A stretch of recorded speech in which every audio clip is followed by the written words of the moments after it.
Like, you got that little melody thing going on. Let's do music. You know what I mean? They gave me a deal, cut me a nice check, like get paid, nigga. So I'm like, you know what? I'm tired of this jail shit, man. Like, skip bids and never been locked up like no 5 years and no shit like that. But I just got tired of getting locked up. You know what I mean? So I did the music, and then actually I came home. I think Max came home around the same time, if I'm not mistaken. I don't know the situation. I really wasn't, you know what I mean? It was just me and Zeke going in the studio along with the rest of 730 or whatever. Right. And we was doing our thing. I remember one day we was in The music scene feels tense right now. Like one tiny spark could flip the whole board in a second, and you can feel it in every scroll, every clip, every wild theory people toss into the timeline like confetti. One rumor turns into 10 posts, then 100 comments, and suddenly folks swear they know the full story without a single verified detail to stand on. Right now, Max B's name is flying everywhere. Timelines, group chats, comment threads, and the stories are spreading faster than anyone can slow them down or fact check what's real versus what's noise. That's the internet for you. One shaky post becomes the day's headline, then vanishes when the next exclusive pops up. One rumor getting traction says Max B and French Montana were asked to move seats at a Knicks game inside Madison Square Garden, like they were in the wrong section and security stepped in to fix it. That's older fans and know all of us and know a little bit of history about what used to go in the past, which I don't really bring up.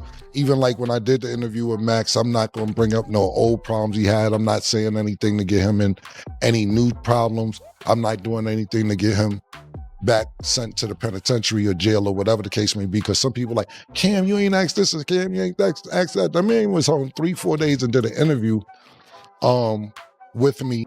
Could be nothing but a basic mix-up, but you know how the net loves to turn a seating correction into a whole soap opera with villains, plot twists, and a soundtrack. Then it got weirder. A random video popped up with a guy warning Max B not to step foot in Boston without paperwork, like he was trying to send a coded message designed to spread fast online. People started tagging him like he runs the whole city, but nobody could even confirm who the guy is or why he thinks he speaks for a whole region. If someone truly had that kind of pull, there'd be a real name, a background, something more than a blurry clip and tough talk for clicks. Instead, it's silence, question marks, and a bunch of folks performing for the algorithm, which makes it feel less like a serious message and more like somebody chasing attention with a smartphone and a mood. If anybody actually knows who the mystery man is, cool, clear it up and keep it respectful, because the anonymous tough guy routine isn't landing the way he thinks it is. Until then, it reads like noise, not news.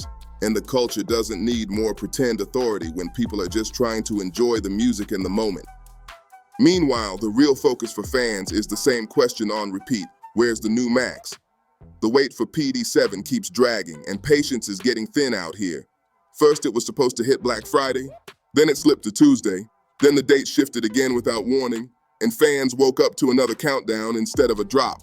At first, people tried to stay calm and give it grace, but the mood has flipped to, we're ready, press go, because a Max B release would reset the whole vibe in one play. Everyone wants something fresh to ride to, and when that wave hits, the energy shifts city to city. One thing keeping hope alive is new footage. Max B and French Montana were spotted filming a video for a cut-off Coke Wave 3.5, and that alone had fans locked to the screen with real anticipation. The beat feels familiar in the best way. The vibe slides right into that classic zone, and Max looks loose, confident, and happy to be moving again. Seeing him smile, dance, and play to the camera felt like a reset, the kind of moment that tells you the next chapter is about momentum, not mess. This isn't the old hard-edge aura people remember from the early battles. This is a fresh lane with grown energy, and fans look ready to ride with it because the present speaks for itself. With January creeping closer, optimism is climbing. The holidays will fly by, and maybe, just maybe, PD7 and Coke Wave 3.5 finally touch down. People are watching the calendar, refreshing feeds, and waiting for that moment when the patience pays off, because when a long wait breaks, it always hits twice as hard. To really understand the current tension, rewind to when Max stepped away from Bird Gang. The sound shifted instantly, and everyone heard it. That melodic lane he helped make popular suddenly felt wide open. And behind the scenes, the word was that Jim Jones started filling that space with other voices, with Sin City being one of the names stepping into that melodic role.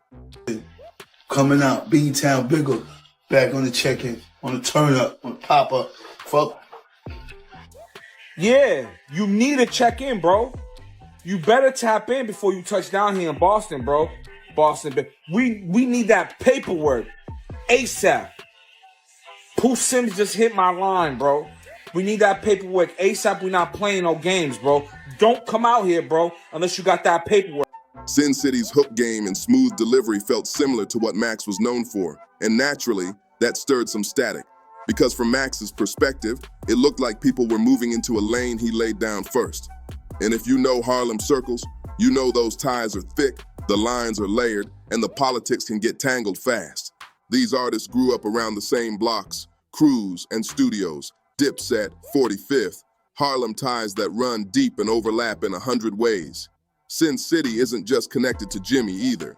He's cool with Cameron, which adds another level to the web and makes everything harder to untangle without stepping on toes. That's why last night felt important. Cam stepped in with grown man energy and told Sin City to shut the back and forth down and let it go. The message was simple and strong. Max is just getting his footing after years away, so let him focus on securing his bag and enjoying his freedom without extra noise or side drama. What really stood out was how it happened. Live on the show, transparent and calm, which is rare in a space where people usually stretch tension just to keep attention rolling.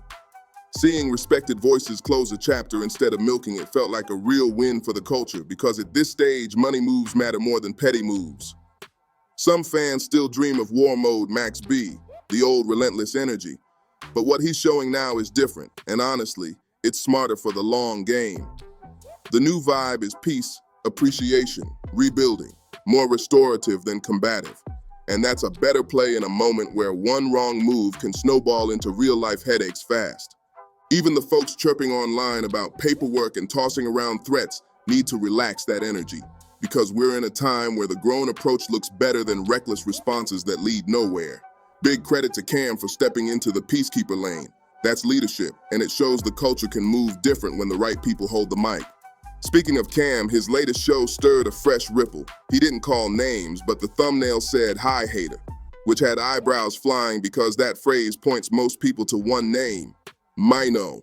That's why some viewers think Cam was sending a quiet message toward the Let's Rap About It podcast crew, hinting they linked up mostly because none of them rock with him.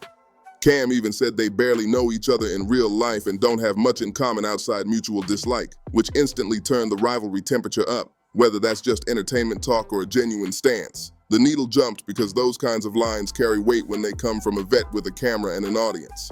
Here's the twist. Maino doesn't duck smoke, digital or otherwise, and he proved it again when DJ Academics started taking shots at the Let's Rap About It crew. AK cracked jokes about their look, their vibe, even said they were trying to dress like Maze and Cam, suits, slacks, and TV anchorman energy, and it turned into a meme moment that spread everywhere. To be fair, Cam and Maze do run one of the cleanest looking shows in the space. Full suits every episode, tight frames, and a crisp aesthetic that screams TV ready. But Maino didn't sit on his hands or wait a week to craft a response. He grabbed the mic on his own platform and fired back immediately, clear and firm without crossing lines. "We take the high road every time" was the energy, and that's exactly why people tune in, because pressure doesn't make him fold, it makes him focus. And when viewers see that balance, clap back without chaos, they stick around, because that's the line between content that entertains and content that explodes. Over time, the podcast game turned into a non-stop reaction arena. Sharp words, calculated jabs, and quick pivots.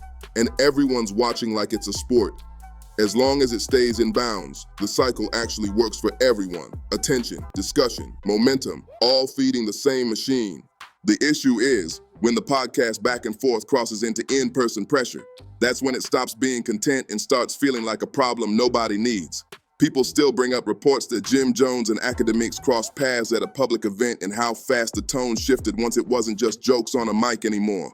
There's no real upside in pressing someone who clearly operates in the media lane, because the ecosystem needs both sides, commentators to talk and artists to create. That's the balance, like offense and defense. And when either side tries to play both at once in the real world, the whole thing wobbles and the audience loses. That's why Maino's approach stands out. If it's jokes and podcast talk, keep it jokes and podcast talk, and remember who you're talking to before lines get crossed. He's made it clear he'll respond, he'll entertain, he'll push back, but he draws a line between performance and pressure, which is how grown media should move. On the other side, academics understands those boundaries too. He even joked that if Maino ever chose to take it off camera, his entire routine would change in a heartbeat. He said he'd stop hosting events, stop popping out in public, and go straight back to home-based content, which shows he knows there's a point where this stops being a game. What really pops is the gap in styles. Ack works from a digital fortress with rapid-fire commentary because that's his lane and he's elite at it. Maino comes from a different era where words traveled offline and reputations built outside the studio. Two realities that can clash if people forget the rules of the space. Mix those worlds without respect and the tension shifts quick. But keep it inside the podcast arena and everybody wins. That's the sweet spot. Make it content, not conflict. Let the debates cook without turning it into a headline that hurts someone's real life, and the culture stays fun instead of fragile. When folks say, this is entertainment, not enforcement, that's not soft. That's smart, because nobody benefits when the camera goes off and the issue keeps moving. Keep it sharp, keep it spicy, but keep it safe, because this space is feeding families and building platforms that can last if people don't torch them for clout. And right now, the view count proves it. Audiences love the tension when it stays under control. They want the jokes, the debates, the clever replies, and the quick hands on the mic. Not a scene outside a venue or a clip that ages like regret. This is why Maino's reminders hit. Podcast energy, not real-world business, because it keeps the temperature right where it belongs. He's not shy about snapping back or defending his name, but he's also clear about boundaries that keep everyone safe and the show on track, which is the kind of example the space needs. Ack plays his role too. He'll clown, he'll poke, he'll escalate with jokes, but he also admits there's a line he won't cross if it gets too real. Like when you first came out, like a lot of people, I guess we assumed that you was Max B replacement and shit. Yeah, you know what I'm saying? You had to deal with that, right? Coming up, right? I still deal with it here and there. You know what I Word. mean? Because he's a talented dude. But what happened was, I was doing music before, here and there, you know what I mean? But my man Ash or whatever. But I kept getting locked up, going away. Right.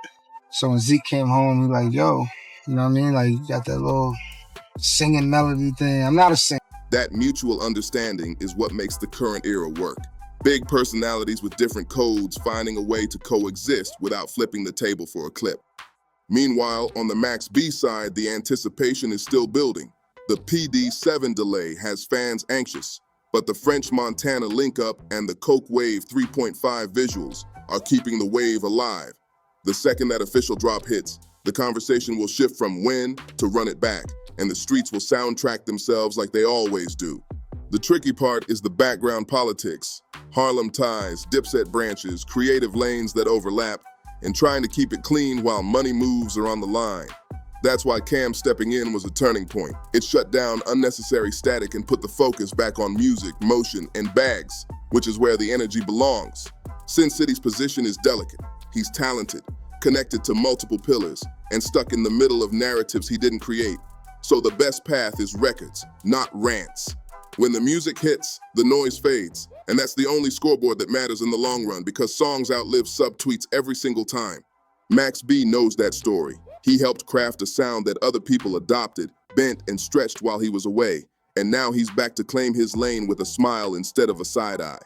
That's powerful, because confidence without chaos travels farther, and fans can feel the difference when an artist is truly at peace. If January delivers like people hope, this whole conversation will flip to favorite tracks, best verses, and who rode the beat the hardest, the kind of arguments everybody actually enjoys. Until then, the smartest move is discipline. Keep it light, keep it respectful, and let the work speak when the time comes. Because once that wave drops, the rest of the chatter turns into background noise, and the replay button becomes the only debate that counts. So here's where we land. The digital streets are louder by the day. The stakes feel high. and strong personalities are bouncing off each other in ways that light up the whole arena instantly. The smart play is simple. Keep it playful, keep it professional, and don't let the entertainment spill into situations nobody asked for. As long as this stays inside the podcast space, jokes, reactions, sharp responses, smart debates, the culture wins because everyone eats and nobody gets burned. There's zero reason to take it past the screen when the storyline is already doing numbers because the clicks are coming either way without anyone risking more than a punchline. That's why all eyes are on Maino's next move, not because people want chaos, but because they know he can flip a conversation with one clean, calm response. When he talks, the room shifts, the narratives adjust, and the comments lock in. And that's the kind of influence you can't manufacture with a thumbnail alone. Meanwhile, keep your eyes on Max B's clock. The footage looks promising, the energy looks right, and the confidence looks real, which is exactly what fans needed to see after a long stretch of waiting. If PD7 and Coke Wave 3.5 land early in the year, the soundtrack for the first quarter is set, and the conversations will be all music, no mystery. The Boston warning clip will fade, the Knicks seeding rumor will vanish, and the focus will return to what matters: verses, hooks, visuals, and the feeling in the car at night when the bass hits perfect. That's the payoff people are hungry for, and it's closer than the timeline makes it seem when the noise is loud. Until then, salute to the voices choosing calm over chaos, and to the artists choosing work over words, because that's what keeps the culture healthy and the opportunities flowing. Growth looks good on veterans and leadership looks good on platforms with reach. That's how we move forward without tripping over the past. When the music drops and the podcasts stay in bounds, everybody gets what they came for. Headphones full of heat and timelines full of laughs.